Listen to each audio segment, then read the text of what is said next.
La casa Vanna-Venturi marcó un hito inaugural en el posmodernismo arquitectónico al diseñar frontalmente los dogmas modernistas de simplicidad y pureza formal. Construida como residencia para su madre, esta obra condensó las ideas de manifiesto de complejidad y contradicción en la arquitectura en el año de 1966, incorporando elementos clásicos irónicos como un frontón roto y pilastras ornamentales junto a ventanas corridas modernas, generando ambigüedad espacial y narrativa cultural. Su impacto radica en legitimar el eclecticismo y la ornamentación como herramientas críticas, abriendo camino a un movimiento que priorizó el simbolismo contextual sobre la universalidad funcionalista.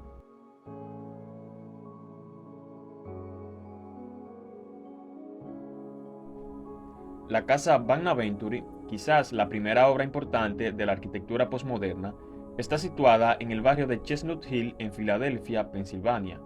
Esta fue diseñada por Robert Venturi para su madre, Vanna Venturi, y construida entre el año de 1962 y 1964 en un terreno situado junto a la casa de Esric de Louis Kahn, su mentor y antiguo jefe. Venturi realizó al menos 6 versiones completas, puesto que más que una casa tenía que ser el manifiesto de una nueva arquitectura, la arquitectura posmoderna. Aunque pequeña, tiene solo 5 piezas habitables, que parece mayor de lo que es. La fachada principal es un ancho hastial simétrico como un frontón clásico, con la entrada principal en el centro. La forma global parece un homenaje a la casa Lowe, proyectada por Mackie Meck y White en Bristol, en Rhode Island, en el año de 1987.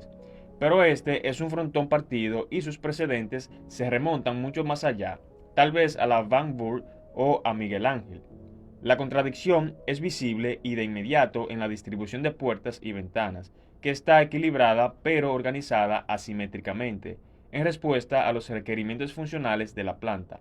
Una ventana corrida moderna para la cocina a mano derecha y un par de ventanas cuadradas para un dormitorio y un baño a mano izquierda.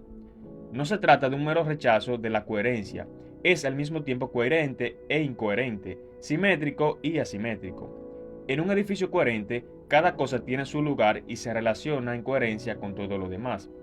Aquí, los elementos se empujan unos a otros, compitiendo por ocupar el mismo espacio. El porche, la escalera y el hogar requieren ocupar el centro de la composición y, de algún modo, llegan a un arreglo. El resultado es una nueva forma híbrida, menos mecánica pero más humana. En el punto en el que la escalera es empujada por la chimenea, por ejemplo, se forma un práctico estante para objetos en espera de ser subidos al piso superior. En términos concretos, la casa Vanna Venturi logra articular muy sutilmente los 3 elementos vitruvianos de comodidad, solidez y belleza. Su belleza está en la armonía de todas las notas al componer una sinfonía. Su cuerpo es sencillo y claro, pero a la vez es importante por la proporción de sus elementos. Su funcionalidad rompe con un esquema tradicional de casa y pone en manifiesto un nuevo desarrollo tipológico. Su desarrollo al interior es muy sencillo, pero con un esquema de fondo lleno de significados, que nuevamente dan una nueva jerarquía, en la que el tener una casa es sinónimo de actividad, es decir, recuerda el valor humano que es necesario recuperar. Un reto que constituye el origen de la arquitectura misma. Pero otro reto que impone esta casa es el reconocimiento del valor cultural, auténtico de cada lugar, que podría construir relaciones de arraigo en las personas y el reconocimiento de toda una cultura local, que a la vez trata de diferenciarse de un texto global sin olvidarlo. con elementos pertinentes solo a sí mismo, que diferenciarían la arquitectura de un desarrollo que olvida sus orígenes y contempla la variedad y unidad en un conjunto que es el mundo.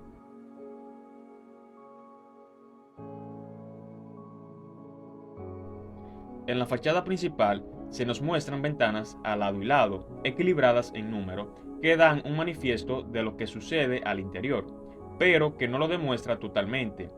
Parte de las tensiones con el observador que crean una necesidad o más bien una intriga por entender lo que sucede en su interior.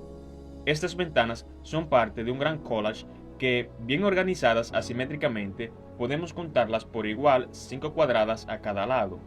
El arquitecto utiliza un recurso llamado cita para remitirnos a casas como las de Aldo Rossi y de Le Corbusier, que por un lado, una ya enuncia la simetría en su expresión y la otra requiere de este elemento intermedio para enunciarla. El punto donde podemos relacionarlas es con la continuidad de su marco, manifestada en un gesto ornamental interrumpido por el acceso, es decir, son dos partes en donde la simetría se hace manifiesta y en donde se hace necesaria su manifestación, pero también hay otra ventana al lado izquierdo que es la unidad básica de composición de las ventanas. Entonces, la relación sufrida es por significado y por variación de escala, enriqueciendo aún más el conjunto. En cuanto a significado, podemos remitirnos a la ventana más elemental y a construcciones que manejan estos tipos. La fachada superior se caracteriza por ser un elemento con una ventana a media luna, prolongando la continuidad de las diagonales de la fachada principal. Sus elementos ya no se organizan a lado y lado, sino entre ellos construyen un nuevo orden en base a la lógica asimétrico-simétrico. La chimenea se prolonga hacia la fachada frontal articulando los dos planos. Su intención entre fachada principal y posterior se contrapone por las fachadas laterales. Se profundiza en mayor medida creando una sensación de penumbra, esta vez realizada a efectos de luz, siendo esta su materialidad escogida para crear una diferenciación entre el interior y el exterior. No es una operación caprichosa en el punto que logra crear la misma sensación de cerrado, pero sin muros. Lo que se podría decir es que la casa Bonaventure es cerrada aunque también abierta. Romper con la monotonía de tener las cuatro fachadas con la misma intención, cosa que también desarrolló Le Corbusier en la Villa Chaudin.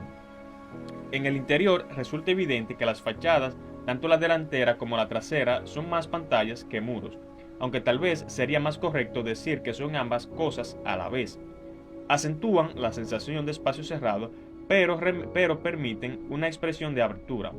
El muro lateral totalmente acristalado de la sala de estar está retrasado y configura un porche protegido por la fachada trasera. Este recurso se repite en versión más reducida en los dormitorios del otro lado de la casa. La habitación del piso de arriba, iluminada por un luneto central, queda retrasada respecto al muro trasero y forma un balcón largo y estrecho. Una vez más, se pretende presentar el muro como una pantalla, estratificado. Estratificado fue el término que empleó Venturi para describir este tratamiento de superficies y espacios, acuñando así a uno de los clichés arquitectónicos del siglo.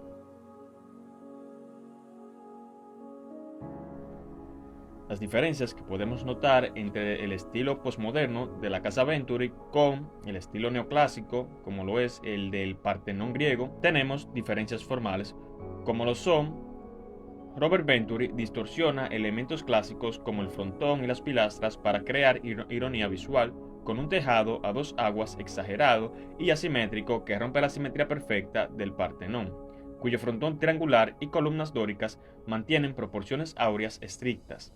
Venturi emplea un arco central sobredimensionado y no funcional como puerta falsa, contrastando con las columnas del Partenón que soportan estructuralmente el entablamiento completo. Estas deformaciones posmodernas generan ambigüedad espacial, mientras que el Partenón prioriza claridad geométrica y equilibrio. También podemos notar diferencias ideológicas. Teóricamente, la casa Venturi encarna la complejidad y contradicción de Venturi, rechazando la pureza modernista mediante referencias históricas lúdicas al clasicismo, sin pretender autenticidad temporal como el Partenón, templo dedicado a Atenea, que simboliza ideales griegos de armonía cívica y divina. El posmodernismo usa el Partenón como cita irónica para criticar la rigidez formal, adaptándose a un contexto suburbano residencial opuesto al rol monumental y sagrado del Partenón en la Acrópolis ateniense. Venturi busca diálogo cultural plural, no la universalidad eterna del tempo clásico. También tenemos diferencias estéticas y simbólicas.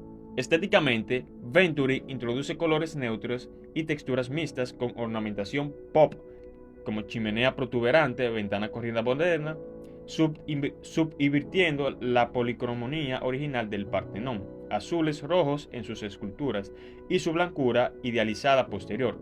Simbólicamente, la casa juega con signos clásicos vaciados de significado estructural, pilastras decorativas, generando doble codificación para públicos cultos y populares frente al simbolismo unívoco del Partenón como apoteosis divina.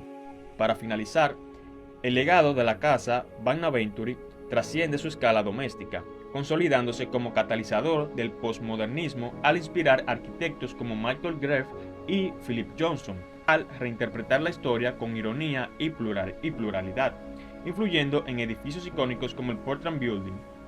Al cuestionar el menos es más con sus lemas Less is More, Venturi fomentó una arquitectura accesible y dialogante que enriqueció el discurso urbano de finales del siglo XX. Hoy, su influencia persiste en debates sobre identidad cultural y rechazo al minimalismo rígido, redefiniendo la arquitectura como expresión lúdica y humana.